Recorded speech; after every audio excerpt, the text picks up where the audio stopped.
reason. Right. So changed it to like atheism's problems or something like that. Oh, interesting. Okay, that's fine. That works. It All says right. which platform?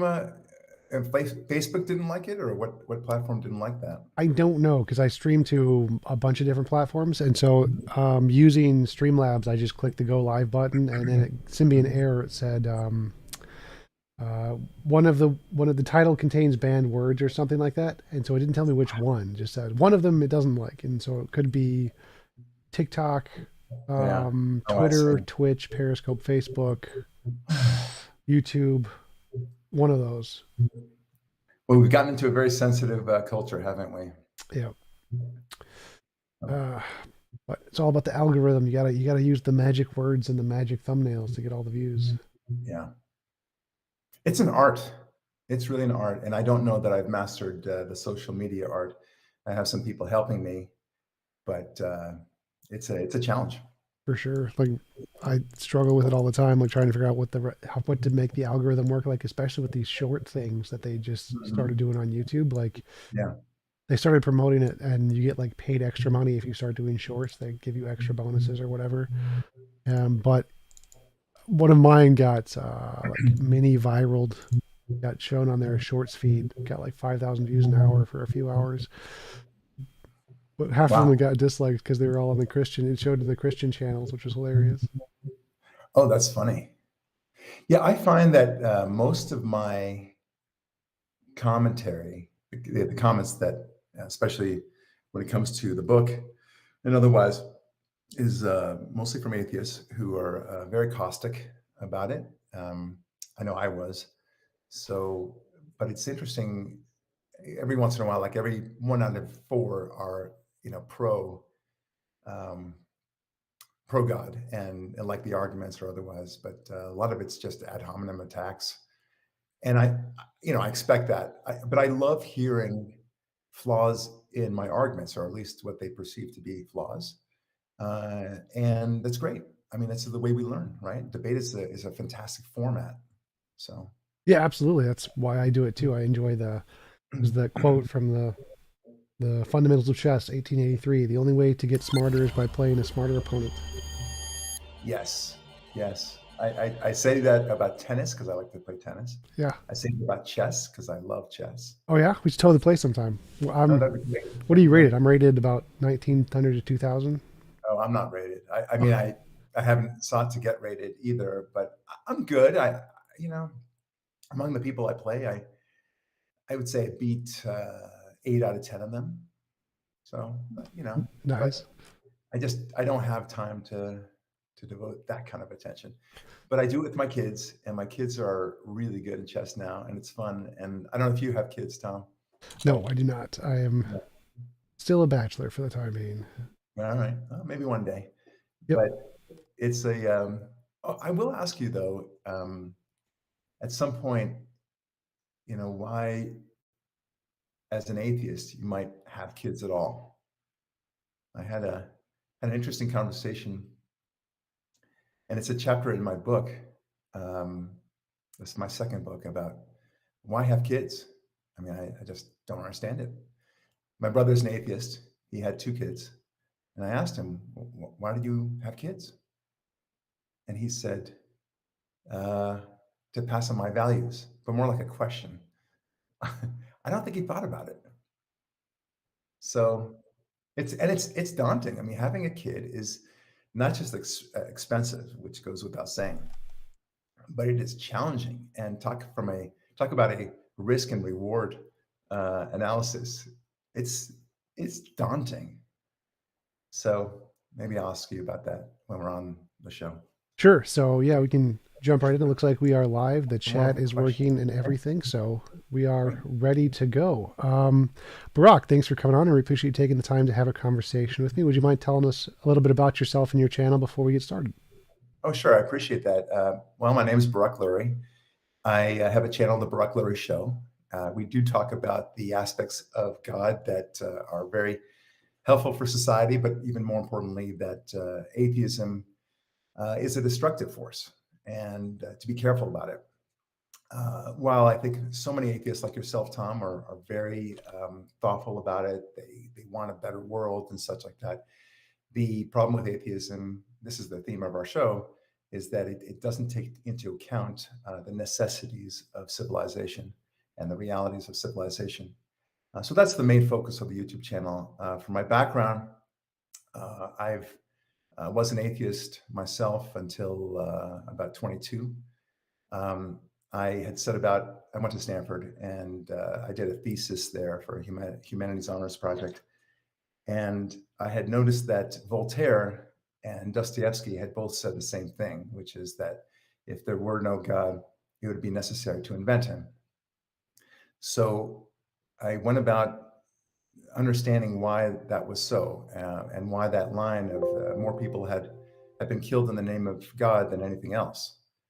And I set out to prove that. I thought, okay, I'll do my thesis on that. And I want to show how destructive God is, and the notion of religion, organized especially, has been so destructive. And in the process, I learned I was wrong.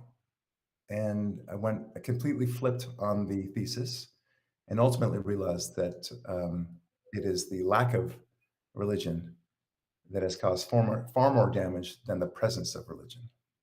Indeed, I would say that I would not want to have anything to do with religion were it to be proven to me that religion has caused more deaths and destruction than the lack of religion.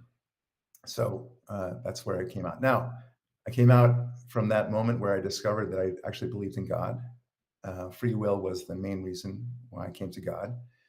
And I remember coming to these Christian Bible thumpers that I had always been debating with, very, very politely, by the way. And I came to them and I said, you know, I think I believe in God. And Tom, I got to tell you, I felt so embarrassed. I felt embarrassed to myself. I said, you're an idiot for thinking that God is real. But I could not escape the conclusion that there almost certainly was a God. And I remember that. And then I was curious, Tom, why is it that I felt that this was an embarrassment to me? Why was I kicking and screaming? Shouldn't I come to my conclusions? And we can talk about that later. Of course, we will. But nevertheless, I came to that conclusion. Why was I feeling so embarrassed about it? In fact, why was I so reluctant to accept it? And I realized that the reason why was that I understood that with God came accountability, a lot of accountability. And I didn't want it. I didn't want that responsibility. I didn't want that accountability, but it was there. I just had to do it. So that's a lot of my background there. And since then, I became more of an advocate. Eventually, I started speaking on lectures and otherwise. I wrote a book about it called Atheism Kills, and that came out in 2017. And it did very well. I was very pleasantly surprised. And I've been on the speaker circuit since then. It's not a full-time gig for me, but I do enjoy talking about it. And I love the banter, and I love talking to atheists because, first of all, I respect them. And I respect you, Tom. I've seen your videos, and I think they're very thorough, and they make you think, which I appreciate. And I always want to see, like, what am I missing? I'm happy to do the debate. I want to know the arguments. And hopefully people want to hear the arguments on the other side. I think you're like that, Tom. So I appreciate that. Anyway, that's my background. Free will was the main source of discussion for me. That opened the door, as it were, and led me to many other things. But free will, I could not. I took so many philosophy classes, and at the end of the day, the conclusion was that free will just has to come from a creator. And who knows whether that's the creator of the God of the Bible, but from a creator that gives you free will. And there are many that people just don't believe in free will, like Sam Harris, for example. He'll deny that there's a free will, and I understand it. He's being intellectually honest. I do appreciate that, but to me, I think free will is apparent, and that's something that's very hard to prove. But all the same, I think free will is real. So that opened the door for me, and that then led me to the discussions about evolution. I discovered that the discussion of evolution is a fairly binary concept. Either it happened, everything that we see in our lives, life and the development of life, and then intelligent life, of course, either happened totally randomly through natural forces, or it happened through the process of a creator who was involved. I tend now to believe in the latter. I think the conclusions and the probabilities are more strong there, and that's why I land where I land. So I hope that's enough to Yeah, begin. for sure. Thanks. That's a good introduction. So I am an atheist, by which I mean I believe that atheism best explains everything about the world. And I think that all of the arguments and evidence are best explained by a naturalistic world without a creator mind behind everything. Uh, so, like to talk about free will, I also don't believe in free will. I think that free will is logically impossible. I don't think that there can be free will. I think that everything we do, every action we take, is either going to be done for reasons, in which case it's going to be determined by those reasons, or it's going to be done for no reason, in case it's going to be random by definition. And I don't think there is a way out of that dichotomy. I don't think free will can exist because any decision you make, there's no extra force there for you to be able to make a choice outside of predetermined reasons or just fundamental randomness. So there's no way to actually get free will, as far as I know. Right. So, That's the way I felt as well, and I felt very strongly in the same way. And then I felt very differently. I felt that there is free will. I had a good atheist friend of mine, and we're still very good friends today. And I remember talking on this very issue, and I said to him, "I'm going to start beating the crap out of you right now." Okay. And he says, "Why would you do that?" And I said, "Well, because I don't have free will. I'm gonna beat the crap out of you." And I expect, because it's all deterministic, that you can't be upset with me. Well, I will be upset with you, he said. And I said, "But you shouldn't be. I mean, I've been determined, as it were, to beat the crap out of you." So that was a simple thought experiment to go through. And his response that he'd be upset was a legitimate response. I mean, we have to be held accountable for our choices. Um, and that's why I think that free will is a reality. We could talk about that all day long, but I don't think either one of us will be able to prove that there is no free will or that there is free will. I think we have to just experience it. It's hard for me to believe that there's no free will. I think there is. And I think a lot of our foundation of society has been built upon free will. um, well, that's an intuition you have, but I don't think that's evidence that there is such a thing. Like saying that you can be angry at somebody. Well, yeah, I mean, I would be too, but that's not evidence of free will. So, like, Oh, I agree with you. there are people who are like, there was this one case of an elephant who went on a rampage. I think it was in America somewhere. No, maybe it was in the Philippines, and they were angry at the elephant, and they strung up the elephant and whipped it and tortured it before killing it, because it went on a rampage and killed a lot of people. People are angry at lots of things. You can be angry at rocks. You can be angry at fictional characters. Our ability to feel angry at something wouldn't be evidence of free will. And so I don't see that as a way to justify a belief in free will. I think that in order to justify a belief in free will, you would first have to explain what it is. You'd have to give a coherent definition of what it could possibly be. Because because my fundamental problem with it is that when you say you believe there is free will, well, first you'd have to say, how is it even possible for it to exist? Not just to say, well, I believe it exists. Like I can believe unicorns exist, or I can believe a square circle exists. But until you can give a coherent definition of how it could possibly exist, I don't think it's a reasonable position to take. Well, we have to disagree on this. I think that free will is very abundantly clear, just like the fact that love is clear, the fact that beauty is clear, the fact that we appreciate music in the way we do. These are things that you can't necessarily define in the same way. I mean, I think they're equally undefinable, but they exist. So I demur to your notion that we have to have a definition of it. Free will is, to my mind, the fact that we are responsible for our actions, that we make independent actions based upon our consciousness, and we are held accountable for those actions. If we don't have free will, then there's no need for accountability. I just think that there's just none. But we live in a world of accountability. We do expect to punish perpetrators of crime, for example. Somebody who murders somebody, somebody who kills somebody, who steals from somebody, somebody who embezzles, somebody who rapes. These people need to go to jail. partly not just to deter them from future conduct, but also to punish them for their choices. I think society understands that there's free will, whether we like it or not. Somebody's in the chat. They're saying there's an echo. I think like your mic is picking up my words from itself, so they can hear Oh no.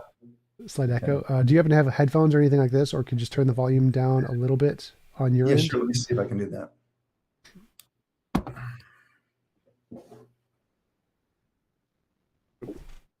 All right, let's try that. All right, I'll test it and speak and see if we can hear myself in the background.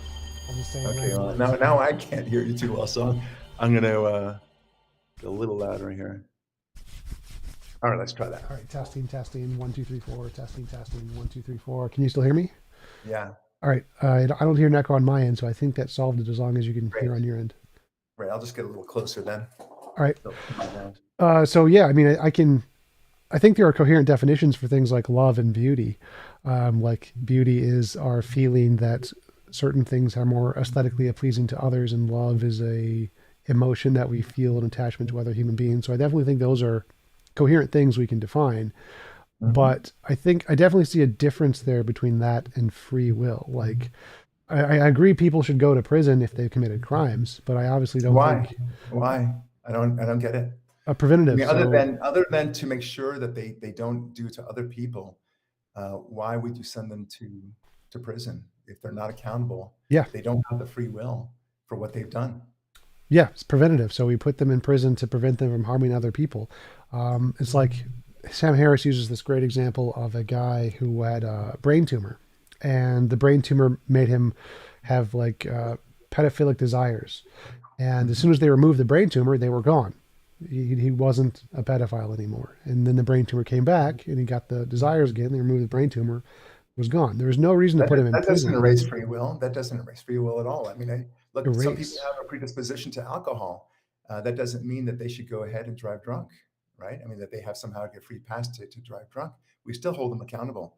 I'm not interested in alcohol at all. I don't think I've ever been drunk in my life. I drink once in a blue moon, maybe a glass of wine per month. But that doesn't mean that I'm saving society by not driving drunk. And that's the answer to that question. The fact is, people are responsible for their actions, and I hold accountable. Well, that wasn't exactly the question. So predisposition to alcohol. So the point I was leading to is that once we remove the brain tumor, there's no reason to put him in prison. It's completely irrelevant because the cause of the crime was the brain tumor, not the person. So even if there was free will, that free will can be overridden or controlled by the physical stuff in your brain. And so if there's a way to cure the thing that caused the crime by changing the physical structure of the brain, then there's no reason to put them in prison anymore. They've done nothing wrong. It's not their fault. They were determined to do this, like as you said, by their biological state. And so the only reason to put someone in prison is if their natural brain state causes them to be more inclined to cause harm to others. And so we have to do that until we can cure them. And if we can cure them, we can just let them go. We would just all prisons would be gone because we could just. I don't buy that, Tom. I think that doesn't make sense to me. So let's take your example of the brain tumor, putting aside the fact that is an extremely rare situation where something would cause somebody to be more predisposed to pedophilia, which is just, I mean, I take that as almost as I thought as an experiment, but let's say that that's the case. So what? So he's now been predisposed to this thing. He still is responsible for his actions.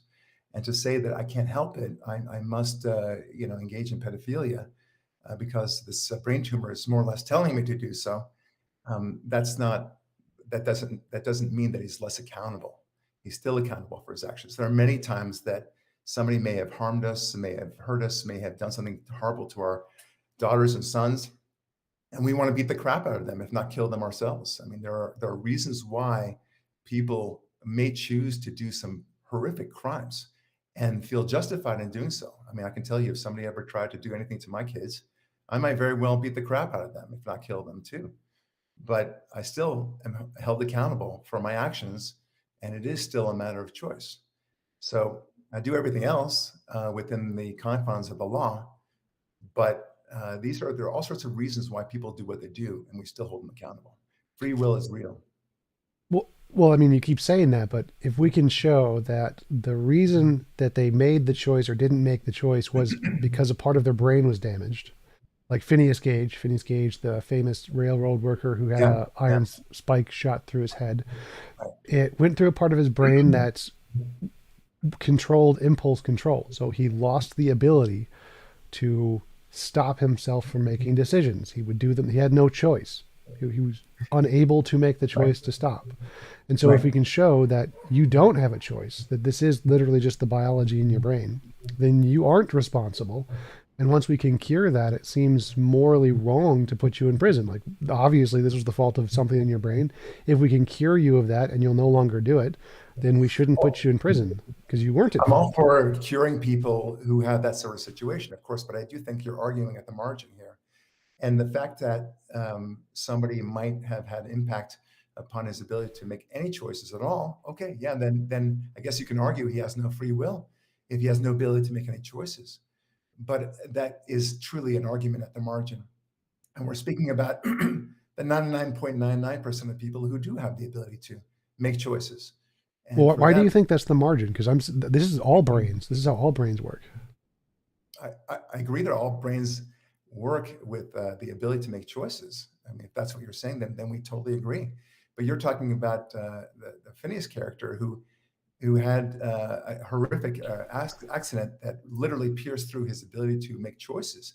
I mean, that's the way you describe it, at least. And I recall that from psychology class. But the fact is that he didn't have any ability to make choices. So you might as well say that somebody couldn't drive because he didn't have his legs anymore. Okay, yeah, but that's doesn't help the discussion. The point is that most people do have legs, and they can drive, and they need to get from point A to point B. So I don't buy it.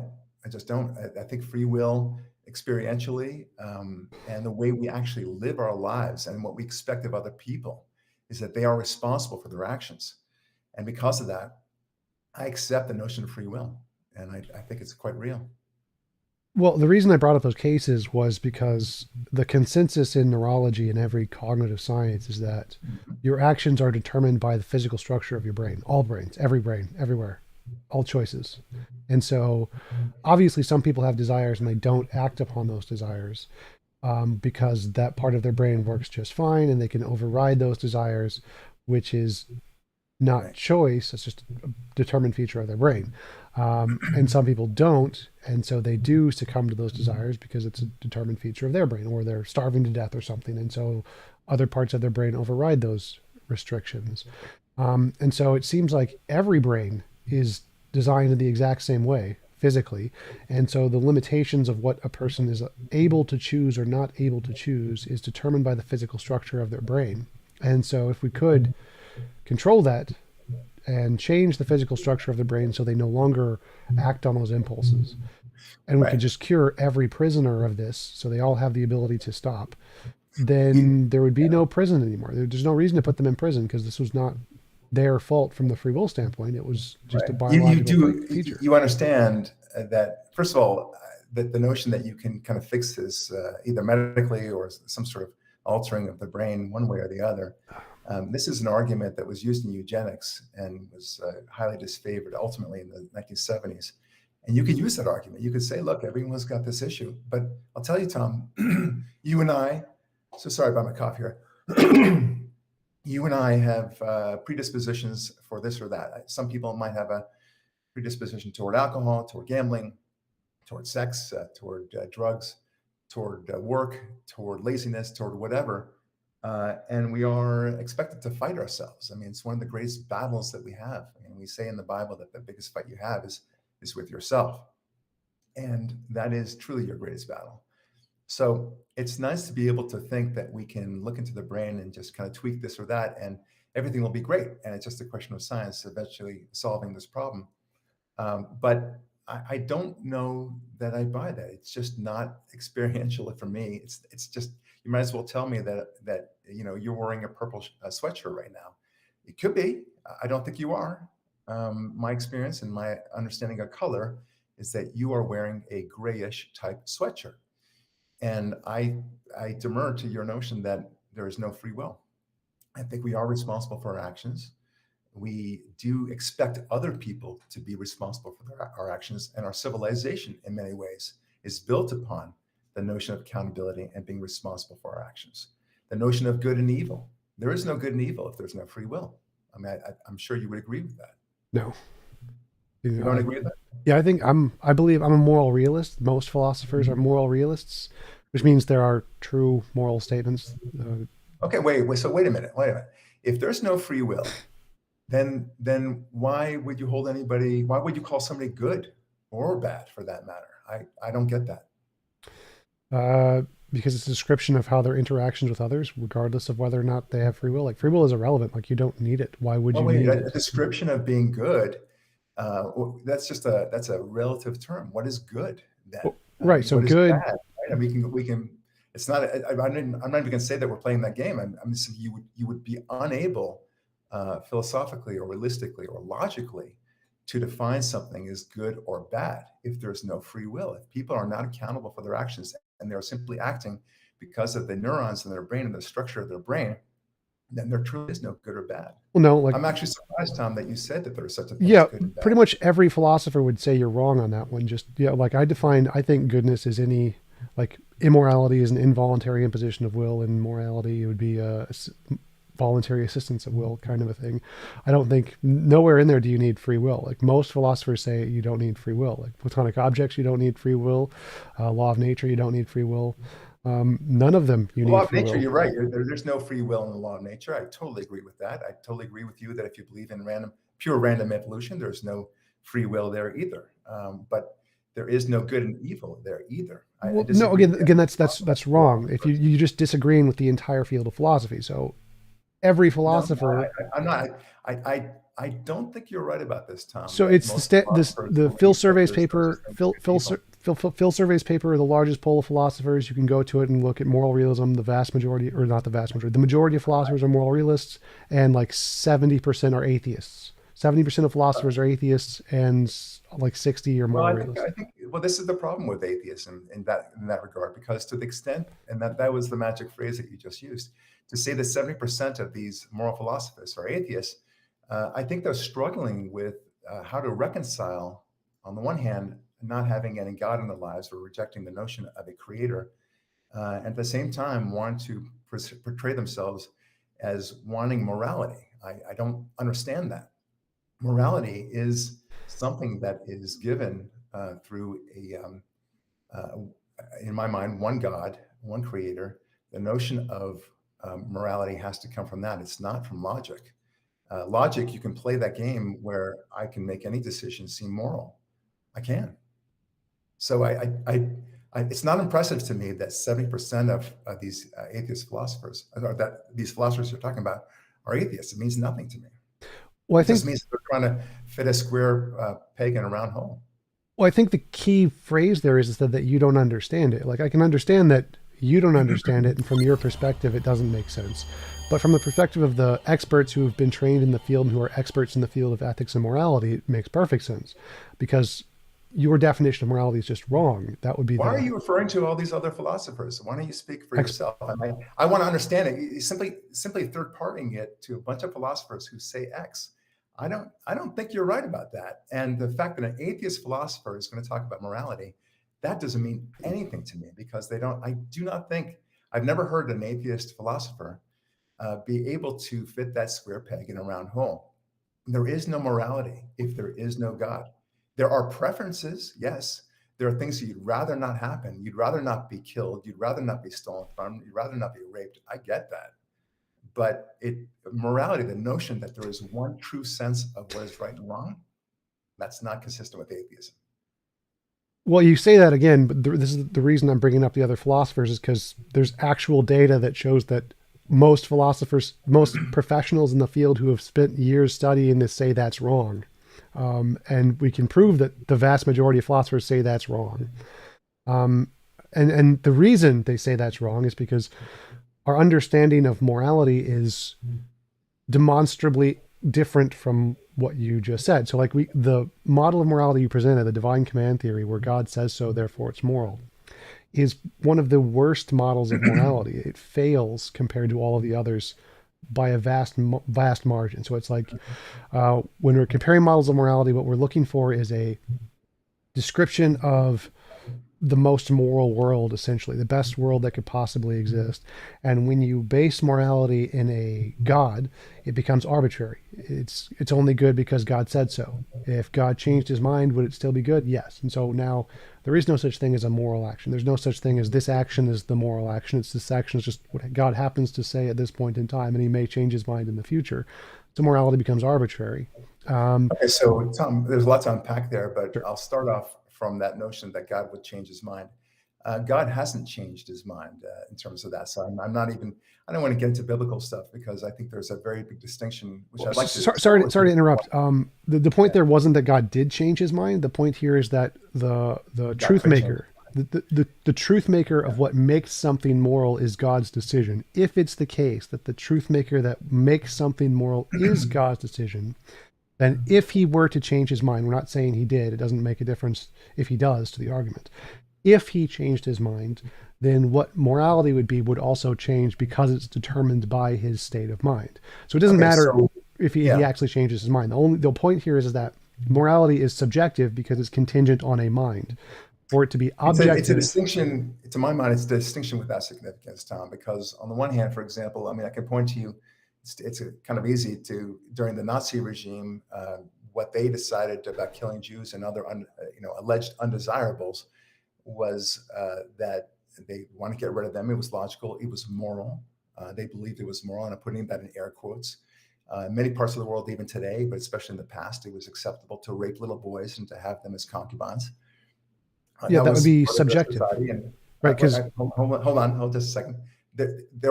You're talking about floating point morality and floating point logic, for that matter. What is good for today changes tomorrow.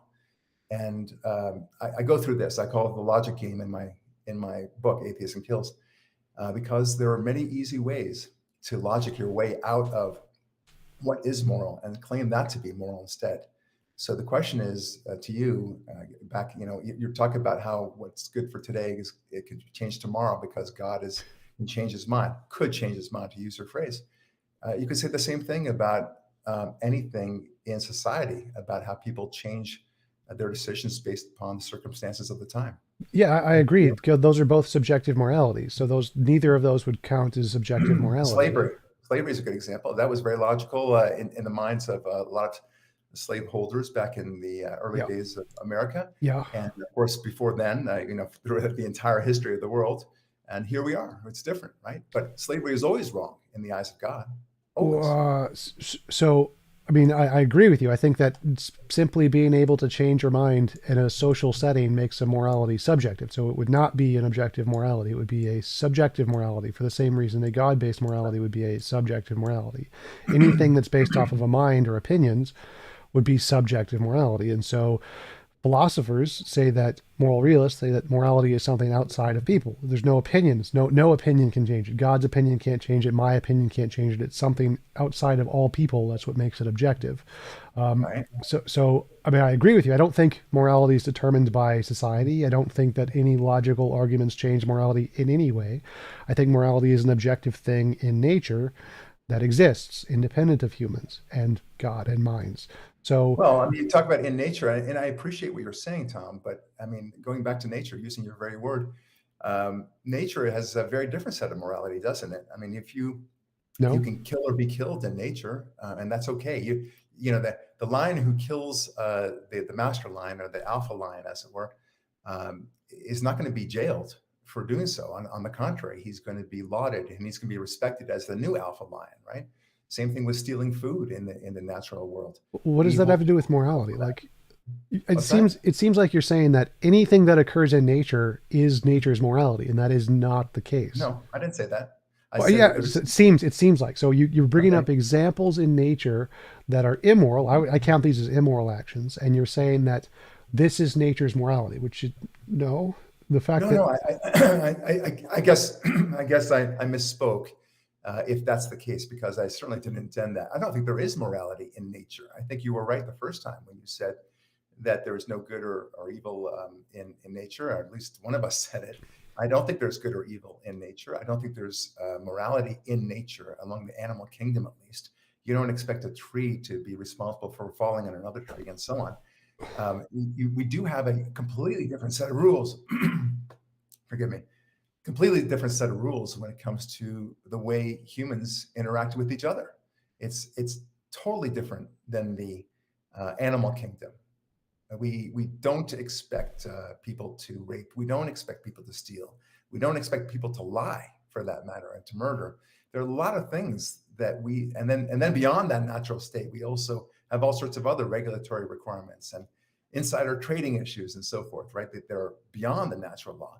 We make a tremendous amount of laws that all turn on this notion of morality. So in my view, there is good and evil in nature. I think that when we're trying to describe what the best of all possible worlds would be, the most moral world, it would have a world with no rape, including animal rape, no killing, including animal killing. We would solve all of those things too. Like if we're trying to make a perfectly moral world, we would kind of like Star Trek, where you could like generate meats and not have to kill things. We'd give all the animals the meat they need to survive without ever having them kill one another. And that would be a Well, you morally sound, you superior sound world. like Revelations, where the lamb will lie down with the lion and so forth. I mean, we know that that's never going to happen. We know that in nature, the things you were just talking about, that there won't be any rape in nature. Of course, there's going to be rape in nature. Of course, there's going to be slaughter in nature. Of course, there's going to be stealing in nature. It'll always be so, and always has been so. Well, So no, I don't we understand do that. have lambs lying with lions. That's a thing. We can train them. Like if as long as you provide enough sufficient food for animals, they don't. There's a significantly less likelihood that they actually eat other animals. You can domesticate them, and if that happened for many many years, evolutionarily they would stop selecting for aggressive tendencies and they would stop doing that. And so what you said there is kind of just obviously wrong. We could obviously end all death and murder and rape everywhere if we had enough control over physics. Like obviously we could just put everything in a zoo in its own little cage and or Right. big cage, give everything its own planet if we had enough control over physics. Like if we had God's power, we could do this in a second. We could just snap our Right. fingers, Well, poof. then we would have no free will, then, would we? I mean, if we put everyone in Why? cages and every animal's right. So, but Wait, look, going to wait, your wait, point what about do you the mean by, lion, I want to ask about that. You said if yeah. we put everyone in cages, they wouldn't have free will. Like, can you fly? Could you just jump up and fly right now? Okay, so of course I can't. The point Well, is do you that still have what free you said will? about what you said about the cages is you seem to respect the fact that if we put people in cages and kept them separate, not just people but animals too, then the lion would never be able to eat the lamb, and that's a fair statement. I think you're 100% right. In fact, that's what zoos do, right? They do keep animals in cages exactly for that reason, and also to protect them, protect people who are visiting from the very dangerous lions and otherwise. So you have you're actually making my point for me, which is that these animals would make choices that are against what we want. What you're proposing is to limit them, to limit their nature, as it were. So, and more to What? the point about lions, for example, you think you can train them, and then they won't attack. Well, then, what's that group from Las Vegas, right? The circus guys. I mean, they had that lion, and he was training. Roy, something and Roy. That's right, Roy something, right? And that line that didn't act consistent with what you're saying. There is a nature to certain kinds of animals that are not domesticable. Even my dogs, I have two dogs, and they're very gentle, but their tendency, they're very sharp teeth, and they will be very violent if push comes to shove. Well, so there's two So things that I wanted to ask about. One, do you think it's possible that if we have enough scientific control over physics, we will be able to stop all animals from killing any other animals? no, I think that you would have to do such incredible contortions of nature in order to prevent the natural cycle of the animal kingdom and the circle of life, to quote the Lion King, of course.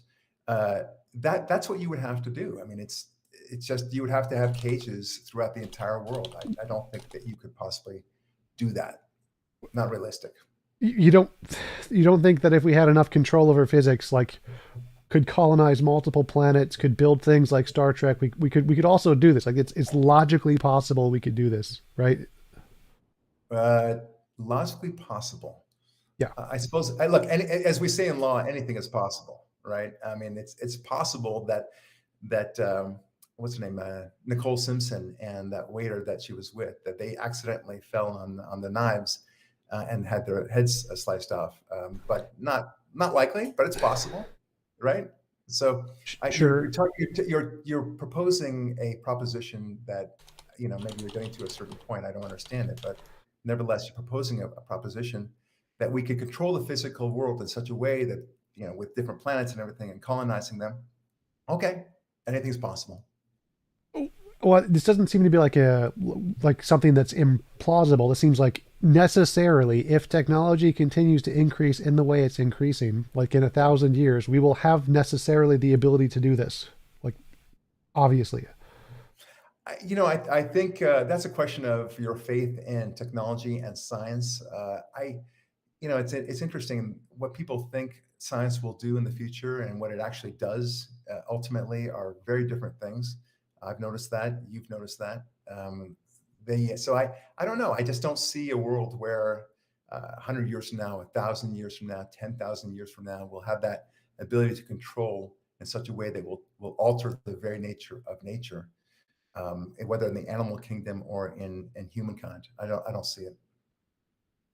Well, I mean, that's another interesting topic. Like we can already put computer chips into brains and control Yeah. feelings and things, and we could just if we had enough technology, we could literally do this for And so every it goes animal. to the issue. Yeah, look, I agree with you, and I think we'll see a lot of this biotech technology where there will be chips involved, and humans will have part of their brains or otherwise functioned by technology. Okay, yeah, I agree with that. Well, On yeah, sort of my only point, point but here is that it seems like it's pretty easy to imagine a world where we could stop all murder by doing that, by creating cages, by building force fields, by doing all kinds of things. There's lots of different technological ways that we humans will have in the future that we already have the basis for today that we could do this ourselves. I mean, it was just very strange for okay. me because you said it would be impossible to do this. Like this seems like very Well, very I mean, possible. it's wildly improbable and wildly implausible. But look, I agree with you. I mean, technically speaking, we could do that. But do we want to live in that kind of world? Because ultimately, if we're going to change our very nature, what do we lose in the process if we don't have? If I mean, this is from Alex and A Clockwork Orange, right? I mean, part of the issue of that is that they took away his free will. That's what that movie's all about. And his natural predisposition was to go wilding, as it were. Um, but yeah, they were doing exactly what you're proposing, Tom. They were, putting up the toothpicks in his eyes and otherwise nauseating him whenever they played Beethoven's Fifth music, and that was the way that they were going to control him. Is that the way we want to live? I propose to you that we don't want to. Right. That brings me back to my other point is that we can do all of this and still have this free will thing that you're talking about. Like we could still have a world with no murder, no rape, and still have free will. Because, well, that was what my question was before. Can you fly? Can you go outside and fly right now? Like, obviously not. But do Right. you still have free will? Of course I do. So you can have limitations that don't stop you from having free will. So we could just add, Limitations and choices are two very different things. I mean, right, I would like to be an NBA basketball player, but it ain't going to happen. right, So, I mean, I mean that's pretty sensible, right? I mean, yes. I think it makes a lot of sense. But Tom, Well, I was what, going somewhere with this. So okay, you can add an extra limitation that you can't kill people. So just like you can't fly, you can't kill people, and you still have free will. So you still have all the desires, you still have all the motivations. But if you physically are unable to do so, the world is now a better place. But you still have free will. So we could do the same thing. That was my cages example. We could put everyone in their own little cage, essentially, right. and stop all murder, and everyone would still have free will. This is a very extreme example. We wouldn't need to put everyone in cages, but we could make it physically impossible for one person to kill or force another person to do anything they don't consent to, just like they can't fly. So it's like add a law of physics essentially that you can't force people to do things they don't consent to. And we Okay. now have a significantly more moral world with the free will thing, if you believe in it, equally as free. Well, okay. So morality, I think I beg to differ, Tom, because if you make it so that nobody can, let's just go through the primary things of the Ten Commandments. Like nobody can kill, nobody can commit adultery for that matter, nobody can steal, nobody can even covet, and Well, yeah, coveting. So this is only physical limitations. Remember, Scott, you can still have all the fine. It doesn't desires. matter. I'm just Okay. playing the role here. So nobody could steal, nobody could rape, nobody could murder, and that's the within the Ten Yep. Commandments.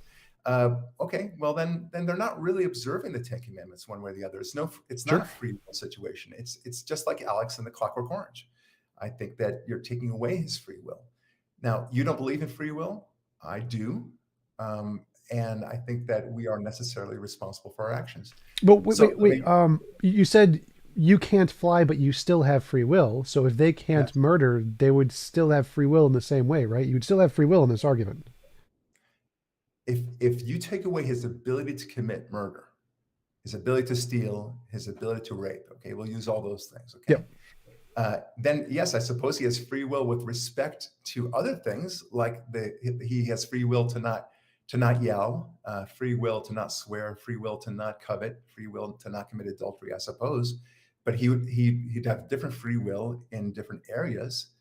But in the meantime, in your thought experiment, you'd be basically clamping him, I guess handcuffing him to do other things. Uh, But that's not what I'm free will is all about. I'm slightly confused. So when I think of free will, I think of the will to desire. If you have the ability to desire it, you have free will, regardless of whether or not you have the ability to act on it. So like, I No, have the free will to want to fly, but I can't fly.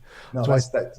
You've defined it, and then you've kind of gone off with it. But it's not the way I would define it. It's not okay. about the free will to express your desire. I think it's a choice. There are many times I don't want to do something, and I choose to do it. I choose, for example, not to pounce on that beautiful woman. I may desire to do so, but I choose not to. So that's different, right? I mean, that runs counter exactly to what you said. Sort of, maybe. So like, yeah, from my understanding of the definition of free will, normally it's the desire. So like, if you look at a woman with lust in your eyes, you have sinned in the eyes of God, whatever, I forget the quote is. But if you desire to do it, even if you physically aren't able, that would still be a sin, I think, right, in God's eyes. Okay, so I'm glad you brought that up because this is a very big distinction between Christians on the one hand and Jews on the other. Something that I've discovered only about 7 years ago. So the Jewish answer to that, and I'm a Jew, the Jewish answer to that is you are free in your mind. You are not committing a sin by lusting after a woman, by wanting to beat the crap out of that man because he said something mean to you, or even wanting to kill that guy. There's no sin involved in that.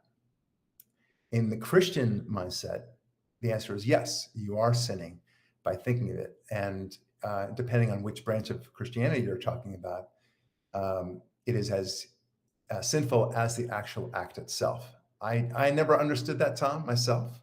I think that there's a huge difference between wanting to have that woman and be lustful about her and actually raping her. I think there's a huge difference. Not the least of which is that she doesn't even know necessarily that you're lusting after her, and she doesn't have the impact of being a victim. But that's neither here nor there. Oh yeah, So, thanks for the that's clarification. So good. yeah, I I presumed hope the that wrong answers definition of free as will. well. So okay. What's that? I was under the impression you were using the other definition of free will. So thank you for the clarification. Okay, you bet. So yeah, I would say that if we can stop the physical actions, I think that is a more moral world. And so if having free will entails your ability to actually do these things, to impose on others without their consent, I would say that that is objectively a more immoral universe, and that anyone who created such a universe would necessarily be immoral. Like for if a God chose to create this universe rather than the one that I'm describing, where it's impossible to force someone to do something they don't consent to, then that God Mhm. would be evil. He would be necessarily an immoral being. And so the only moral option would be the one I've described, where in the world it's physically impossible to force anyone to do anything they do not consent to doing. That is the only objectively moral option for any. I don't think there's any morality with what you just said. I think you're just imposing physicality upon and confining limitations upon people so that they don't do these undesirable acts. Morality is not. I don't think that's the proper word here to create a more moral world. You want to create a world where there is no such crime, no such horrific behavior. I get that, Would you but not then call that a more moral world? So there's no, less you're immoral just actions. no. Morality and free will go hand in hand. I do not see how you can separate the two. You are not to be applauded simply for uh, not doing something that you can't do in the first place. Okay, So if I can't if I don't explode and become a nuclear explosion right now, this second. I'm not going to be applauded for that. I mean, there's no choice involved in that because I'm not a nuclear facility that can explode. So I can be applauded for not doing certain things that I otherwise might be inclined to do. So we applaud people for restraining themselves, for example, from horrific acts. We applaud people for throwing themselves into the breach of danger as well. We expect people to exercise their free will and hopefully in the right direction. That is what morality is.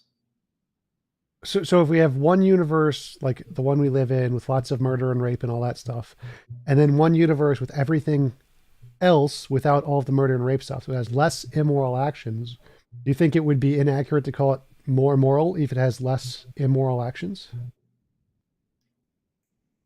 Say the last part again, because I want to make sure that I'm not stepping into a double negative here. So go ahead. Yeah, so it would be it's reasonable to say a universe without murder and rape, with everything else being equal, is more moral because it has less immoral actions or No, less. no, I see what you're saying, and I disagree. I do. It's not fair to say that.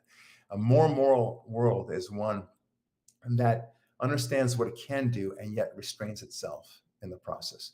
So you might as well say that the planet Venus, which has no life on it, is a more moral world than Earth because there are only rocks and such, and there is no murder, no rape, no kill, no stealing in on Venus. So therefore, it's a more moral world.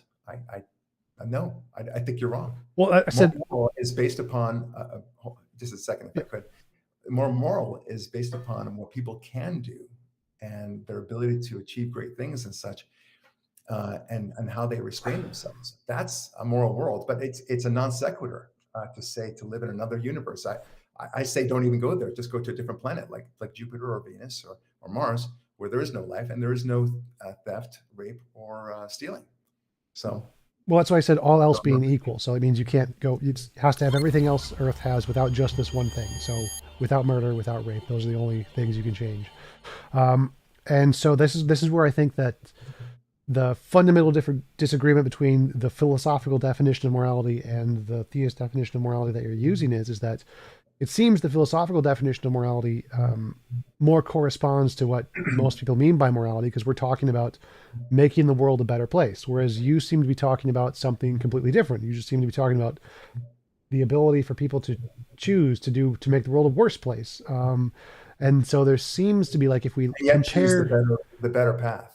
That's what makes the or world. the word because you're including they can choose the better path or they can choose the worst path. Mhm. That's And right.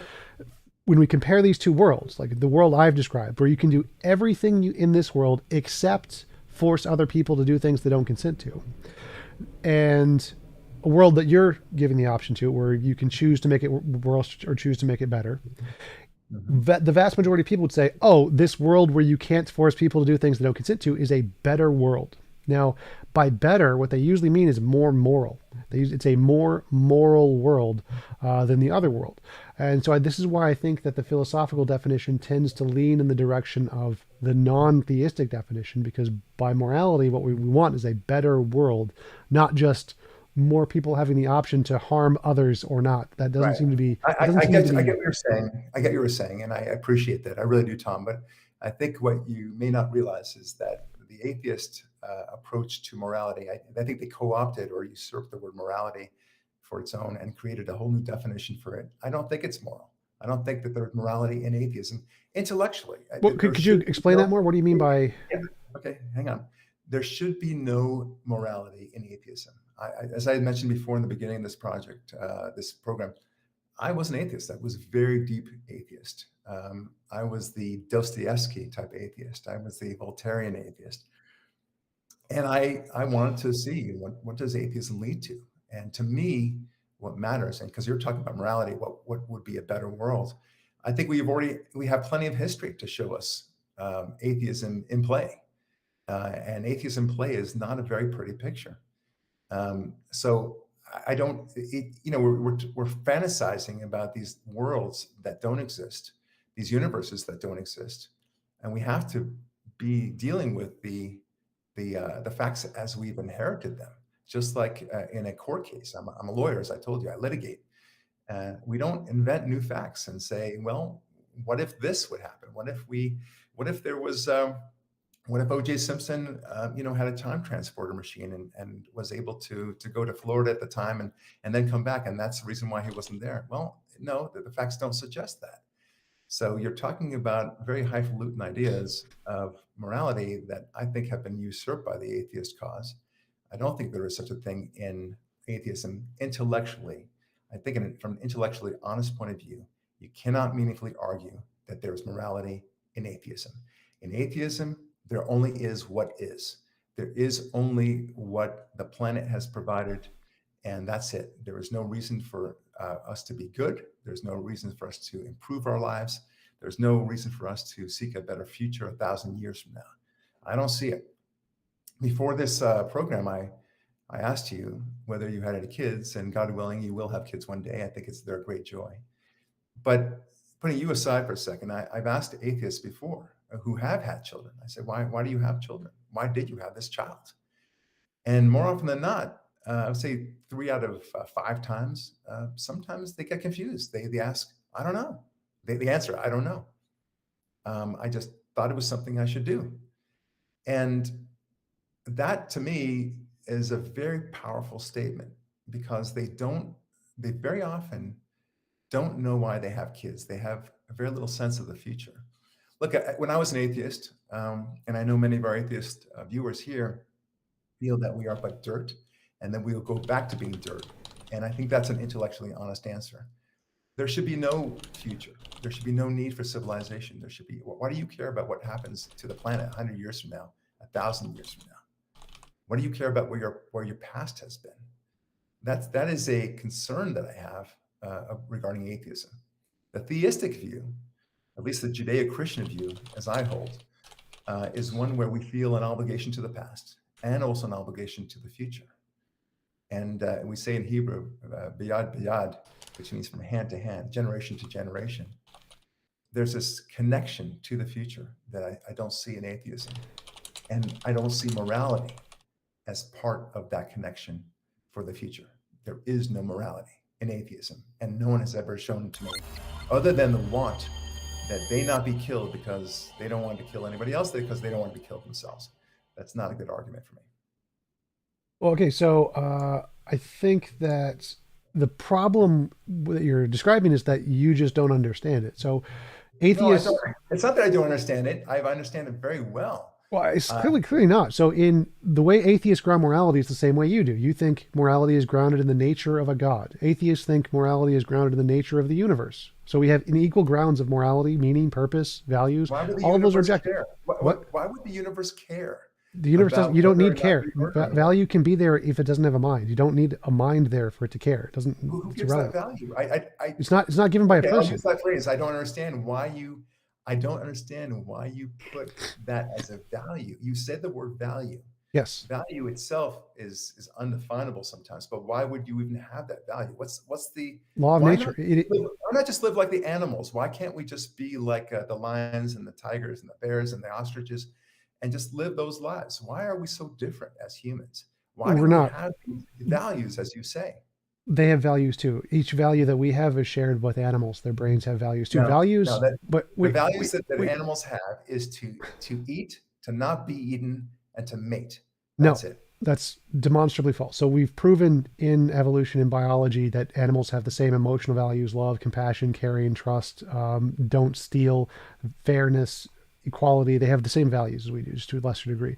But it's a different topic. So I mean, that's been proven. I mean, that's fair. I can just give you the studies where they test Capuchin monkeys and elephants and animals for fairness and stealing and all those kinds of values on love and compassion, trust. This has been demonstrated, but different topic. So value is inherent. So value can be like a law of nature, like gravity, electromagnetism. It doesn't have a choice. There's no feelings in it. You don't need it. Gravity's not a value, but okay. No. Value could be a law of nature like gravity. So a Okay. thing, a field that permeates the universe, just like you think value is some quality of God's nature, we can think that value is some quality of nature's nature. So one example would be Platonic objects. There is a moral Platonic object in moral Platonism. There's Mhm. lots of different ways to ground morality without a God very easily. And that's to answer your question about having kids.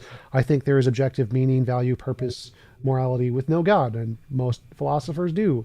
It's not really hard to imagine. If these things are possible with a God, then necessarily they're possible without a God, because you're just taking the God, remove the consciousness, and everything that's left over can still be there.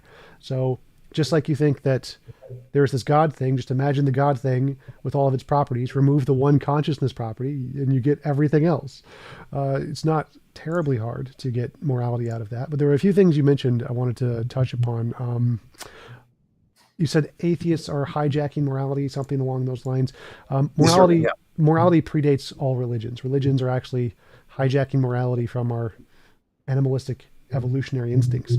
That was the studies I mentioned earlier. We know evolution predates all religion, religious ideas. Um, Secondly, the atheist country, like I assume you're mentioning like Hitler and Stalin when you're talking about atheism is Yeah.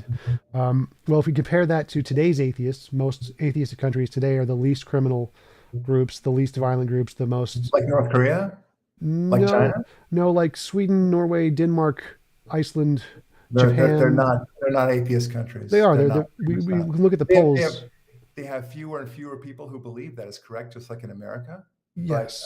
that does not make them atheist countries, and they are not run as atheist countries. There's a very big difference. I Okay, know this so quite well. so the Well, majority of I have people. to demur on that one point because Hitler, Stalin, Pol Pot, all the North Korean dictators, Mao, and so forth, all those bad boys, every one of them were atheist, and everyone ran their governments as atheistic enterprises, and they sought to destroy God. There's a very big difference between that and a country that has fewer and fewer people that are believers, like Switzerland or Sweden, like you say. That's very different. Yeah, there's definitely a difference there. The difference being that atheism isn't a policy. Atheism is just the lack of belief. So if atheism actually was harmful, then you would expect in a country with the vast majority of people not believing in a God, that would lead to something harmful.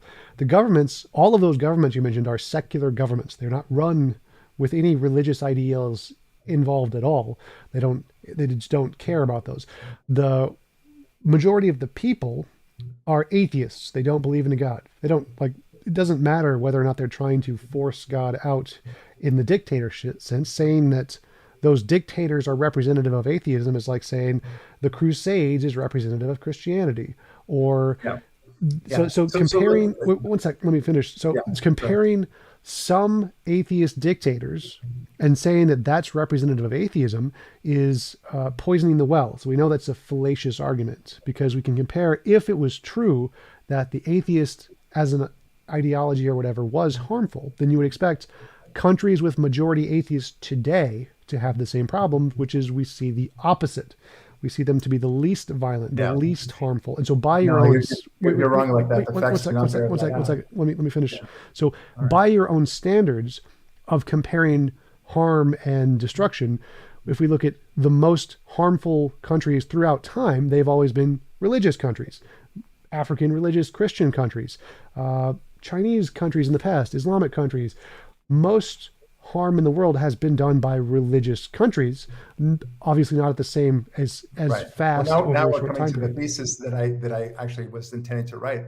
I want to say exactly what you just said, and I found that I was wrong 100%. It was completely flipped. I have the facts on that. Read my book about it. Okay. I call it my first chapter. In fact, is called "Murder by Numbers," and I disprove what you just said very easily.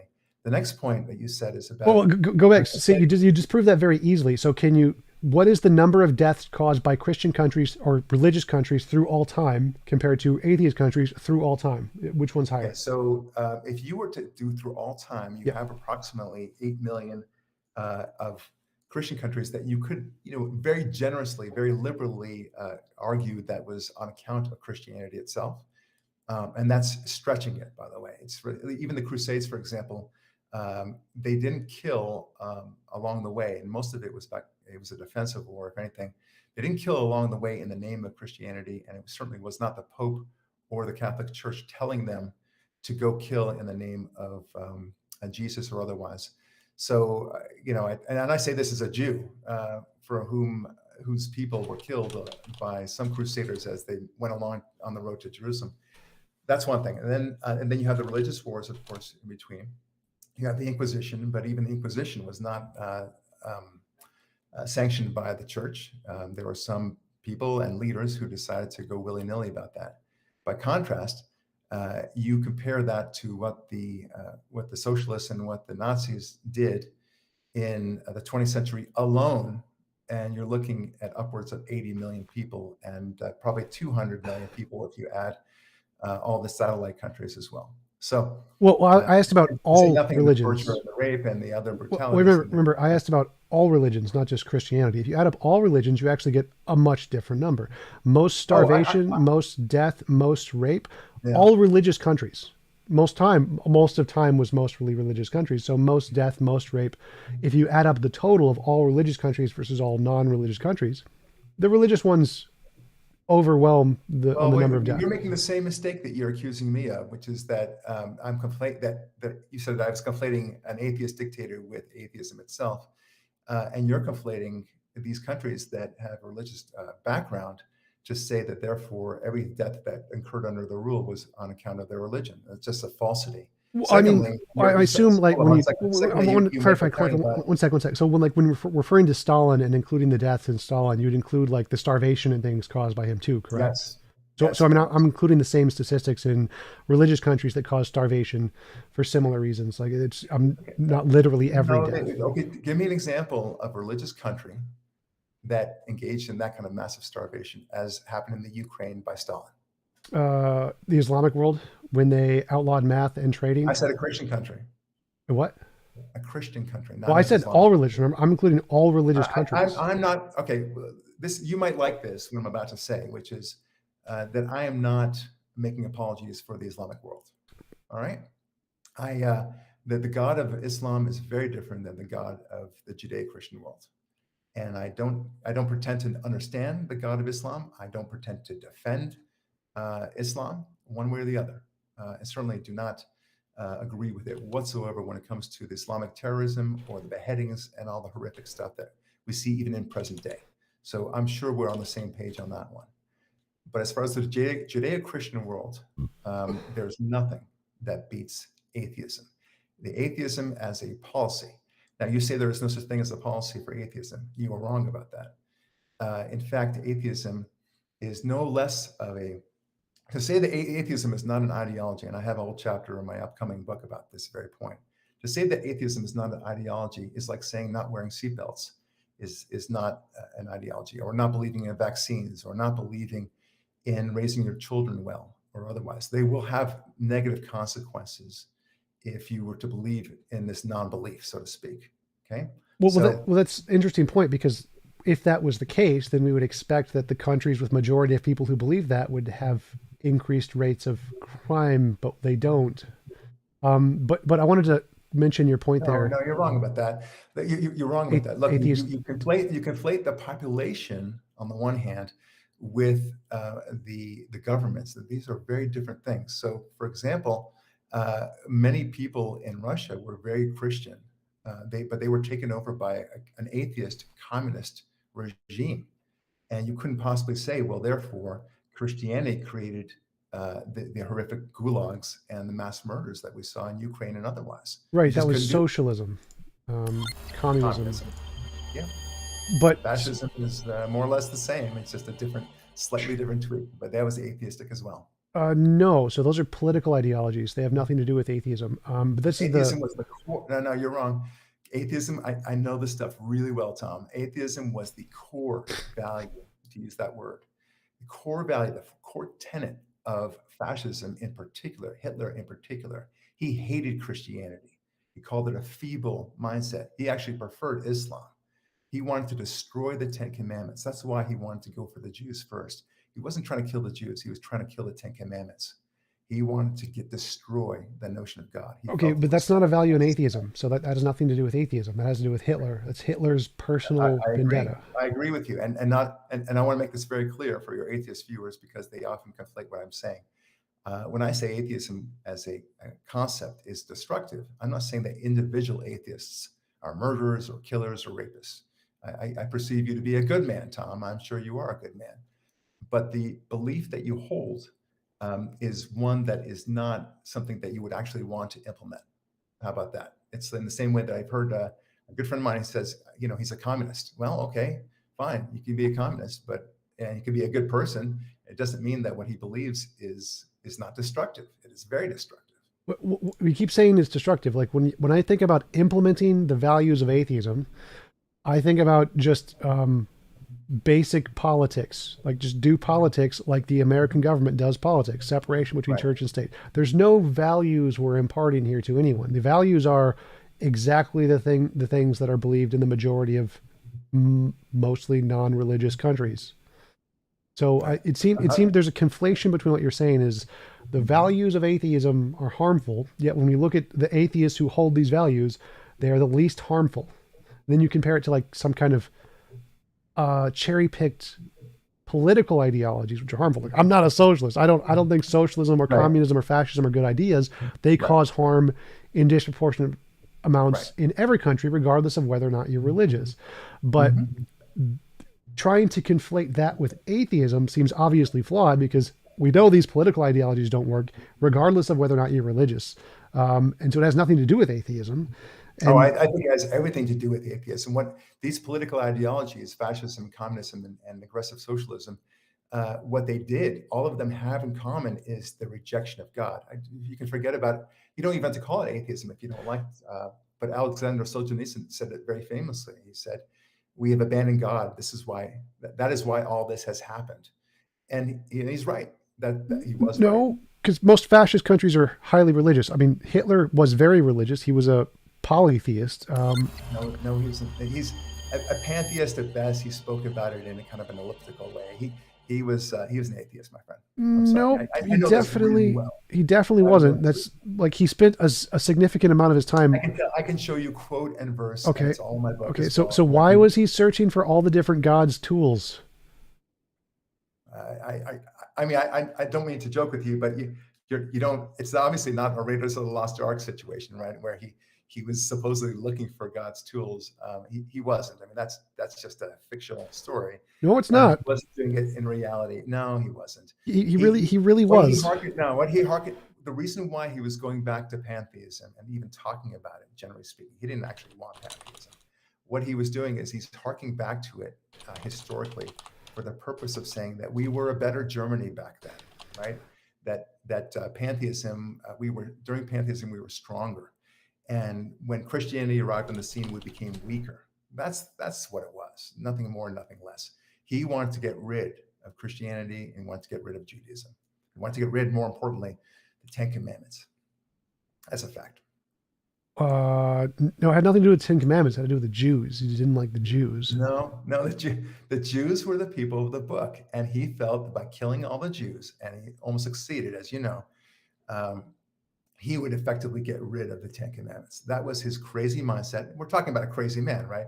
So it had nothing to do with the Ten Commandments. Like the whole point of Hitler's. It had everything to do with the Ten Commandments. No, it didn't. Everything. No. He said it. He spoke about it repeatedly. Tom, I know this. Well, I mean, you're just wrong on that topic. Like the whole point of Hitler's bigotry against the Jews was economic, because the damage he thought they caused to the society. It wasn't the Ten Commandments. He didn't care about the commandments. It was the impact they had on society. But it doesn't matter to the point, because the propaganda that he played with the nation was to say and to use that as a tool to sick the German people against the Jews. Yes, you're right about that. He used economics as a basis for it, but he himself didn't believe that. He hated the Jews because of the accountability that they demanded of the world through the Ten Commandments. You can make those faces, Tom, but it's true. Okay, that's definitely false. But again, it doesn't matter to the point here. Right. The point here is that you conflating them with atheism is demonstrably false. It's been proven false by every single historian, the entire consensus in every academic field. Everywhere where atheism has been practiced as a government entity has led to horrific horrors. America. That is atheism is not a governing philosophy in America. Yes, You're it wrong. is. It is literally the philosophy that the founders of America used, like Thomas Paine, who was an atheist, who wrote the Okay, Declaration of wait a minute. Independence. No, you're wrong. Every single founding father said that this great American experiment of ours of democracy will not work unless we all have God in the equation. That is every I single think founding you need father. to read up on your American history, like Thomas I Paine, know American history Andrew quite Seidel's well. book that shows the American history that shows it's not based I on know that. this But stuff, Tom. I clearly know. not. But it's different. It's Okay. in. So All again, right. you have made a historical mistake that's rejected by every single historian. No, I That haven't. No, yes, yes, you have. keep on saying this. So wait. What So historical mistake have I made? that Uh, you're conflating atheism with these political ideologies. Like the entire academic field everywhere in the world says this is wrong. If you have the opinion that you can have that opinion, it's Okay, it's demonstrably false. that means it means nothing to me that you make a general phrase of the entire academic world, which I even that phrase alone is a little highfalutin. When you say to say the entire academic world, says that I'm wrong. I Yep. don't think you can even point to one person who says that I am wrong about this. Atheism has not led to good things. It just there's no way you can say that with a straight face. Well, Let I alone the can actually. entire Remember, academic world produces I great. collect the polls of the experts to understand the consensus to know So what. the experts are your gods then, and you haven't named one, No, and that's a problem. Because if I were to present this in court, Tom, if we were to argue this as a basis in court, and you would tell the judge, well, a bunch of most of academia believes with agrees with me, the court would say so, and I'm saying to you, so I'm talking to you, Tom Jump, you show me where somehow atheism has led to great things. atheism. Well, that's what most societies today are based off of. But again, No, they're in a not. court of They're law, not based on atheism. Let They me have answer the atheistic questions before you interrupt. populations, but So they're not let based me on answer the atheism. questions before you interrupt. So in a court of law, you're allowed to bring expert witnesses. The highest expert is the consensus of experts. That is the highest expert. So bringing in the consensus as a No, that's field of wrong. evidence. No, What? it doesn't matter. You would still have to have their arguments laid out and to say why. You have to Yes, demonstrate I already did. experience, but you So I haven't. literally told you these are political ideologies. The damage caused was by the political ideologies, not the atheism. That is the consensus field of every expert on this topic, which I can give you lots of There you them go. because I have them Expert saved. comment. It means nothing to me. Look, the Wait, political you just ideology. you asked for the reasons. I gave you the reasons, and then you're complaining about All the right, that's fair experts. enough. Look, every one of these governments that had atheism as a central figure, they got rid of the churches, they got rid of the religions, they banned religion, they banned even to this day in China. They're now trying to get rid of all Christianity as well. To say nothing what they're doing to the Uyghur Muslims. Which has nothing to do with atheism. That's all political. Yes, it has everything to do with atheism. Again, I've proven that false. I've given you the No, historical examples. I've given you the consensus. All you've done is point to a so-called vast majority of experts. That's not proof, Tom. You That have to prove it with actual facts, okay. and you don't. Yes. So those I did that before, where I said, "Oh, look, here are all the countries with majority atheists who don't do that." You were wrong about that. The fact that a population has fewer and fewer religious believing people doesn't mean that it's governed by it. Look, you and I. There are a lot of things that's kind of how democracy works. Yes. Hold on. No, I agree with you. But look, a lot of countries still deal with things that are echoes of the past, right? We whether we realize it or not, America was really founded on a Judeo-Christian mindset, and it had those values. And we succeeded as a country because of those values. Now, that the fact is that fewer and fewer people are going to church, fewer and fewer people are identifying with any sort of Christianity or Judaism, but they're still enjoying the benefits of a God-centered civilization. Well, that's actually incorrect. So the theists were actually wait one sec. So the theists were actually stealing from the secular worldviews. Like all of those values that were built into the Judeo-Christian values came from predating non-religious societies. So none of those are from the Judeo-Christian standpoint. Give me an example of where there was a testament of any kind that said that here are 10 values that we hold dear. Who cares? Who cares about a random number, 10 values? All those values that are enlisted in there predate Christianity and Judaism. And but they don't, because yes, they look, do. I mean, murder. Just to give you an example, because murder is the worst kind of crime. I think we both agree to that. But murder was perfectly accepted in the Germanic cults of old. Murder was accepted in the 1940s And in in most Hitler Christian and Hungary. societies. But the Oh, value, what? do not murder, predates all religions. Like I can name religions that have do not murder before Judaism, like Jainism Name and them. Hinduism. Name And them. those come from cultures that had murder outlawed before those things with no religions. Like Tom, these I'm values, asking you. You say you can name them. I'd like you to name them. I did. So No. Jainism and Okay. Hinduism are two religions that predate Judaism that both outlawed murders.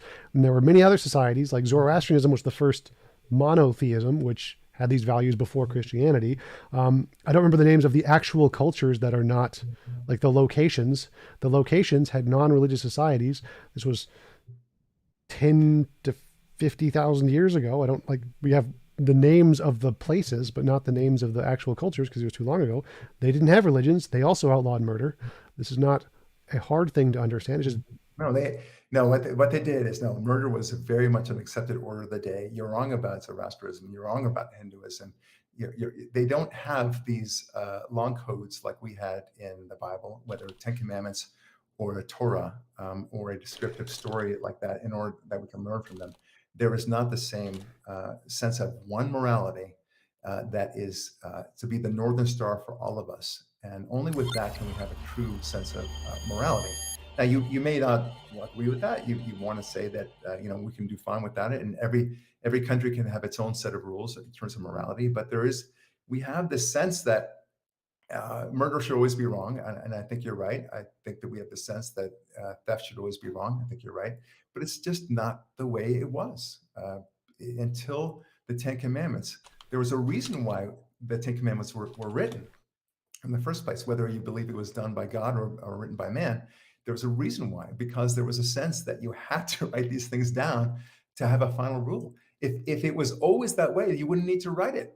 Just like you wouldn't need to write, okay. a law right now that Tom shouldn't take his microphone and beat somebody senseless with it. You don't need to do that because it doesn't. You wouldn't even think about that. Very difficult So with a squishy microphone. So I pulled up the Bhagavad Gita, which was written prior to Judaism, and it says the Gita permits no distinction between one's relations and others. If one must kill, one should kill one's own people first. Emphasize added, there is no violence. Violence is not permitted. To be against violence. There are lots of these rules in the Bhagavad Gita, proving that both Hinduism and Jainism do have these laws, which do predate Christianity. This is exactly what you were saying. I just proved you wrong. I just literally proved you wrong. No, those are within all cultures. You might as well say that this Native That was the American point. tribe. Hold on, because you don't know where I'm going with this. Okay. You might as well say that this Native American tribe, had their rules with them, and they did. And that other native, but they could kill each other, and they did kill each other. Okay, and different countries and different tribes killed each other all the time. The difference with the Ten Commandments, Tom, was the Ten Commandments were to apply to everybody. No, what I just read applies to everyone. It's literally is like no, you just said it, you literally said it. You said that within the own, I forget the exact word, whether it was tribe or community or something like that. If one must kill, you should kill your own people first. There you go. Okay. So the point there was saying that you shouldn't kill other people ever, and if you have to kill someone, killing your own person first. Like it's literally the golden rule: do unto others as you would do unto yourself, except using your people instead of the other people. This is saying don't kill anyone. I understand what you're saying, but look, Tom, the point is that it's not that the Ten Commandments was. I don't think I said that Judaism and Christianity were the first peoples to ever have any values whatsoever, or any rules for that matter whatsoever. I didn't say that. What I am saying is that this is the first time that it's rules that would apply to everybody, to love the stranger as you love yourself. This is very unique. No, it's not. That comes from. No, it's not. No. Okay. So the golden rule predates Christianity and Judaism by many religions. There's lots of examples of that. You can just Google the wiki, gives examples of those. But yeah, Jainism, which predates all of them, has rules for complete nonviolence. You're not supposed to kill anything ever. Not flies, not bugs, not people. Okay, so let's buy your argument. Let's buy it. Okay, so you're talking about different religions then. I mean, these are religions that hearken to some sort of supreme being, whether it's God or otherwise. At the very least, there's a notion of a creator. They don't necessarily. In fact, they don't say, well, you don't have to do it because you shouldn't do it because you shouldn't do it. It doesn't say that. It doesn't hearken to some sort of atheistic, God, or obviously it's not a God, but it doesn't hearken to some sort of atheistic idol. Like the force, I forget what it's called, the force in Buddhism that predates everything that was before the Buddha. There's no mind The to Tao, it. the Tao. You're talking about the Tao. No, it's not the Tao. There's That was Chinese. yeah, it's I forget. There's a specific force, like the Dharma. I think it's the Dharma. The Dharma Yeah. is like the force that predates everything that created everything. Even the gods came from the Dharma, and that's Okay, so just there a you go. force of goodness. There's no It's no a, mind regardless, it's a supernatural force. That's what you're talking about. Okay, so everything you've just with said, no mind, so it would be atheistic. well, okay, all right. You want to believe that it's atheistic, be my guest. But if it's supernatural, then it's supernatural, and it has its own mind. And you're saying Wait, wait, that you wait. So you believe said that. two Hold things on, hold there. on, hold Well, on, hold on. wait, You wait. believe that somehow that this is an atheistic enterprise. I can't. I mean, I can't take that seriously, Tom. Atheist means no God. Like there's no God. God is a non-physical mind that created the universe, right? That's correct. So there could be Non-physical. forces like there are many atheists who believe in the supernatural and ghosts and spirits and stuff. Like you can have that stuff in atheism. You can have a law of nature that is a moral law with no You see, mind. That's but it's interesting you say that, and I know you well enough at this point now to know that you probably don't believe in ghosts and right. goblins and witches, Yes. right? Okay, so I don't understand. I think both of us don't understand how an atheist, one who truly doesn't believe in a god, would still nevertheless believe in goblins and witches and spirits. I believe you that they do, Tom, but I don't understand, and I think you don't understand why they would. If you're just replacing one supernatural force for another. So I'm confused.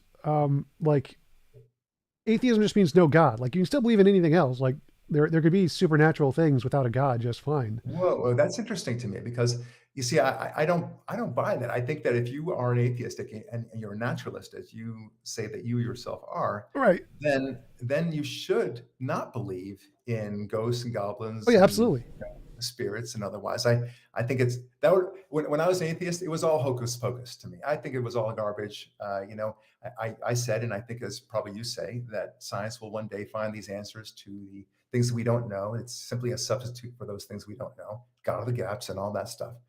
And I felt otherwise, of course. But when I hear that some atheists nevertheless believe in spirits and witches and whatever it might be, supernatural forces, I just think that they're just transplanting one spirituality for another. And I think they're looking for. I mean, maybe the reason why is that they don't want the accountability. Well, so again, all these things predate any God belief. But I mean, I agree. If we're naturalists, we wouldn't believe in any supernatural thing by definition. Right. For naturalism, all there is, then there's no Because we're on the supernatural. same page. But not all atheists are naturalists. Most philosophers are. Most scientists are. Apparently, But to me, I have heard those people that are atheists and are not necessarily naturalists, like you just mentioned, and I think you're with me on this one. Like that doesn't make intellectual sense to either of us, coming wh- from different directions. I'm not sure what you mean. It doesn't make intellectual sense. Like there's no logical contradiction with saying that there could be other things without a god. Like there could be ghosts or spirits. You can have a soul without a god. You can have an afterlife without a god. I don't like all of the things that you think God does can be done without a god. Like I don't. Well, okay, now I'd like to ask you about this. Now, so you say that there can be a soul without a God, Yeah, right? yeah. Okay. Please explain to me why you think that, because that is fascinating to me. Oh, because there could be a supernatural realm, and you can have souls in people, and they don't. They could just be a part of the universe. They could be a part of a field like the Dharma field. They could be Okay. like the reincarnation thingy in Hinduism, where there's just this soul field thingy out there. Like Well, this is there's very strange to me because you, on the one hand, reject God utterly, Yeah. And on the other hand, you say there could be a soul, there could be this, there could Oh, be oh, that. there could be a God too. So I wouldn't say like I say Oh, it's okay. probably All right, not. good. I'm glad to hear that. So it sounds like you're more agnostic than you're an atheist. No, because knowledge doesn't require certainty. You don't need 100% knowledge or 100% certainty to Oh, say I there isn't agree. something. I So like agree. I can say there is no I agree. Santa, even though it's possible there's a Santa. I can still say, yeah, there's no Santa. That's very fair. Look, and I think you'll like what I'm about to say, which is that I feel with great confidence that there is a creator. I believe, and with less confidence, but I still believe that that creator is the same as the God of the Bible, for different reasons altogether. And I think that many people, when they tackle the subject of God, they seek to they run right away to kind of proving why Jesus walked on water. As you know, I'm not a Christian, so I don't believe in the New Testament. But I don't. I think you got to tackle first, and I say this more to my theist friends, to my God fearing friends, that if you're going to talk with an atheist, to somebody as intellectual as Tom here is, first talk about the notion of whether there's a creator in the first place. And that's what I like about our discussion, Tom, very much, is that it is about the creator. And I want to thank you. And I want to say this is a very intellectually honest discussion, because almost, I would say 90% of the atheists that I talk with, the first thing they do is they complain about the Red Sea opening. How could you believe in that crap? Adam and Eve. Does that mean there's only two boys born out of that? How could that create civilization and so forth, right? And the legitimate discussions, but the first thing we need to tackle is whether or not there's a creator at all. And this is where this discussion has been going. And I want to say that's a rare thing, and it makes it much more engaging as a result.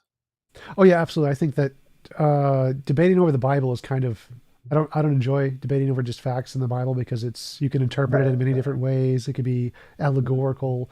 Like even if I mean it doesn't necessarily mean that the Christian God is there. There could be a God that was like deistic or whatever. He could still have created stuff. Mhm. So I'm more interested in the general position. Is there any reason to believe there is any kind of a God versus just like I Right. think a quantum field is the best explanation for the origin of the universe. Um, Right. and so I prefer going for more of the general God concepts rather than just specifically making fun of, oh, a talking snake. Ha ha ha. Right. Exactly. Okay, good. I'm so glad about that. Yeah, for me, I, for the people that a lot of my atheist friends, and I'm not necessarily saying this about you, Tom, but a lot of my atheist friends, it's not that they don't believe in God, it's they don't want to believe in God. Two different things. And I think they don't want to believe in God, and they do believe in other things, um, I hope so. supernatural or otherwise. What's Like that? they believe in nothing. They literally believe nothing. Right. but but I think that they don't want it because as soon as you do accept that there's a creator, and if you do believe that that creator is the same as the God of the Bible, then it means something. It means that, wait a minute, what does this creator want from me? Am I responsible? Am I have to do some things that are necessarily good? Do I act willy-nilly in terms of sex and relationships? Do I act willy-nilly regarding my fellow man, or am I responsible for them? And I think this is what I love about the Bible. So I love about the notion of creation. But I think a lot of people don't want to believe in God because of that accountability issue. And that's what I've kind of determined as I've talked to many atheists about this. Not you, Tom. I think you're a very different animal, and I say that as a compliment. Um, but many atheist friends, they're very dismissive. As soon as I talk about, if I want to bring up the subject of evolution versus a creation, not the creationism, I'm talking about a creator of the universe.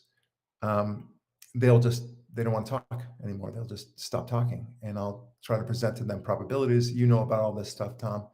I'll talk to them about the likelihood of and the fine tuning arguments that have been made, the fact that the Cambrian explosion and otherwise.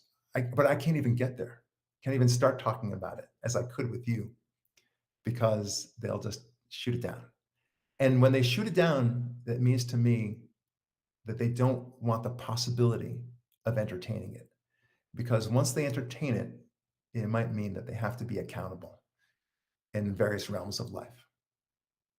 That's something I've never really understood. Like I could, like I've said before, what if people ask me, like, what if there was proof, or because they ask, what would count as evidence for God? Well, I say novel testable predictions, and they ask, well, if you provided novel testable predictions, would you believe in God? I'm like, yeah, that would be evidence.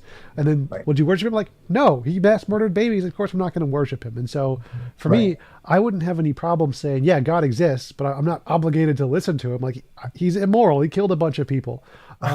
So for me, it's always been Right. confusing that the argument religious people make that, oh, you don't want to believe because you're going to be obligated to obey him. Like, no, I could grant he exists and still not obey him. I still think he's evil and immoral. Oh yeah, no, I think that's an intellectually honest position to take. I really do. I think you're wrong about that he's murdered all these people and stuff like that. If you're talking about the Canaanites, I mean, I talk about that at length in my recent book as well. I need to start with like the global flood thing. Yeah, the global flood too. I mean, people don't realize that, when it's kind of you're damned if you do, damned if you don't, right? When people say, how could God have allowed a Hitler to happen, right? Because God didn't, at least somebody's arguing that God actually made the concentration camps and actually put the 6 million plus other people into the ovens. They're saying, how could God let Hitler happen? But if God smote all the Nazis and just killed them all, right? We'd have no problem today with God having done that. But 1,000 years from now, if the biblical verse were to say, and then God smote all these people called the Nazis, we wouldn't we would say, oh my gosh, this is terrible what God has done. He's killed all these people. I mean, what did they do? So the Canaanites were pretty savage people, and so was life on earth before the flood. It was a pretty horrific, at least if you were to believe the stories as told by the Bible. It was pretty horrific, and these people were engaging in child sacrifice and many other kinds of sacrifice, and just the beheadings and everything else. Um, it's ISIS on steroids, let's put it that way. And it was going on for 400 years. And had God not done anything, we would say correctly, how could God have let these monsters continue to live on the planet? So you're damned if you do, damned if you don't. Well, I would disagree there. I'd say even if he killed all the Nazis, I'd still say that would be immoral for a God. So like, Ah. um, Well, we disagree about that for sure. yeah. So let me give you my argument and let me hear what you think. So, All like, right. if a doctor in the 1800s cut your leg off, you get shot in the leg, the doctor cuts your leg off. Like, he's being a good doctor because he's doing the best he can to save your life. Because if you get an infection and you're shot in the 1800s, there's nothing they can do. They don't have antibiotics. You're going to die. So the best he can do is cut your leg off. But if a doctor today cut your leg off, that doctor would be sued for malpractice like instantly because he can just give you Right. an antibacterial shot. And Correct. so if you have greater technological capabilities and you choose to use a method that would cause more harm than is necessary to save the people or whatever, then you'd be sued for malpractice. That would be evil. You would be immoral to cause more harm than necessary to solve a Correct. problem. So Right. God, instead of drowning everyone, or destroying Sodom and Gomorrah, or forcing Jehoshaphat to sacrifice his daughter because he won a battle, and I don't think she did anything wrong, or killing the kids with the bears because they made fun of a bald guy. I don't really think they did anything wrong. Instead of doing that, what he could have done would be something like just create the force field thing, make it impossible for them to kill like other people. Just add that extra law of physics. So just like they can't fly, you can't kill babies. Oh no, your free will is Okay. destroyed. Well, I mean, look, it's wishful thinking. I mean, as they famously say, or we say in Jewish culture, if my grandmother had wheels, she'd be a car. We just can't do it. I mean, it's not Well, reality. God could We have, want couldn't that he? force field. What's that? Well, God could have. So that's what I'm saying. I'm saying God could have I done it this understand, way. but you're quibbling with the powers of God, and that's okay. But I think that going back to the very beginning of the discussion, that the existence of free will, as I see it at least, is evidence of God. It's one of the great reasons why I do believe in God. And on the contrary, if I felt Well, isn't that a that different there was no topic? free will, what's that? Well, I think that's a different topic because the argument I'm making here is that God deliberately chose to kill people, like killing the 40 kids with the 4 mother bears. God killed them when he could have chosen a less murderous option. So here I'm Okay, not so talking no, about free okay, will. look. I don't know to what you're alluding on that. So I'll admit my ignorance on that, on the bears. But I can tell you about these, Sodom and Gomorrah. As you know, the God gave a chance. Abraham was to provide so many good men, and if he could show so many good men, and I think it boiled down to 5 or so. If he could show that, then he would spare Sodom and Gomorrah. He did not. He was not able to do so, and then the result was the result. So we want God to get rid of evil. I mean, if we didn't have that, if God continued to let the Canaanites do the horrific uh, killings and rapes and things that they did to children for hundreds and hundreds of years like that, and did nothing, we would say, this is not the kind of God that I want to believe in. I want to believe in a God that vanquishes evil and sometimes steps in during the age of miracles, as it were. So All right, I here we totally are, agree. however, quibbling a little bit about the Old Testament in a way that we said we wouldn't, but I'm happy to talk about that too. Oh yeah, I totally agree. I think that we would want God to step in to stop the evil, but what I'm saying is that the way in which he did step in to stop the evil was in itself immoral. Like he could have done it in a more moral way. So the Right. bears thing is 2 Kings 2:24, where the bears made fun of a bald guy, and God's no, Oh, the okay. kids make fun of the 42 kids made fun of a bald guy, and then God sent like 4 mother bears to go maul them all or something.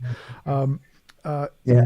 As you know, there's usually a lot more nuance to these things, not just the Torah, but also the Talmud and the 613 mitzvot and otherwise. So it's usually way beyond the interpretation that's first given. For example, an eye for an eye. You've heard that expression, yep. and people think that it's so barbaric. It's actually an eye for an eye, a tooth for another tooth. It's never been that the punishment has been, well, you lost your eye, therefore you get to gouge out the other guy's eye. It doesn't work that way. The eye for an eye, tooth for the tooth, the whole reason why they have that phrase is to show that the punishment should fit the crime. That's all it means. So you should not punish somebody who knocked out your tooth by killing him, for example, or gouging out his eye for that matter.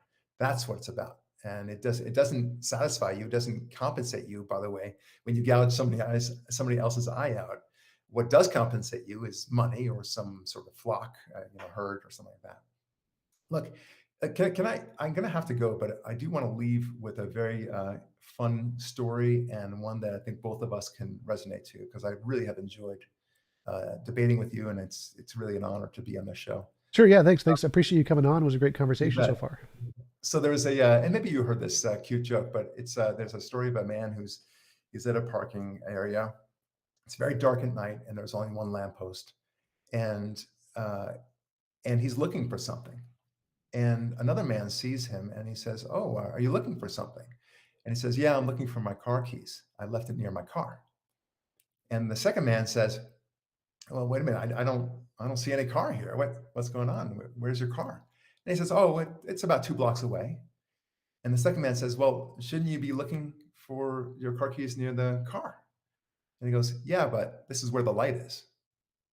Okay. So, it's in many ways, both you and I are wondering, which one of us is the one looking only where we think the light is, right? So maybe it's me, maybe it's you. Each of us has this ability to kind of use logic and reason and such, but we have to start sometimes think about um, to go beyond where the light appears to be, where the obvious answers are. Sometimes we got to push ourselves and do the hard work to go somewhere else. And Tom, I think you genuinely think that you're doing that, and I genuinely think that I'm doing that. But I will say it's been a real pleasure, and one of the better debates I've had with an atheist in many years. Yeah, absolutely. Again, appreciate you taking the time to come on and have a conversation. It was a lot of fun. Would you like to tell people where they can find you and about your YouTube channel before you head out? Oh, sure, that'd be great. Yeah, you can find me on the Barak Lurie YouTube channel. That's probably the easiest way to go. Wasn't it like the Barak Lurie show? Isn't that's the like name? Yes, it is the Barak Lurie Show. Exactly right. So just YouTube or search in YouTube Barak Lurie Show, and you'll find it that way. So thanks very much, Tom. I do appreciate that. Absolutely. Have a great day. Talk to you later. All right, thank you. Bye bye. God bless.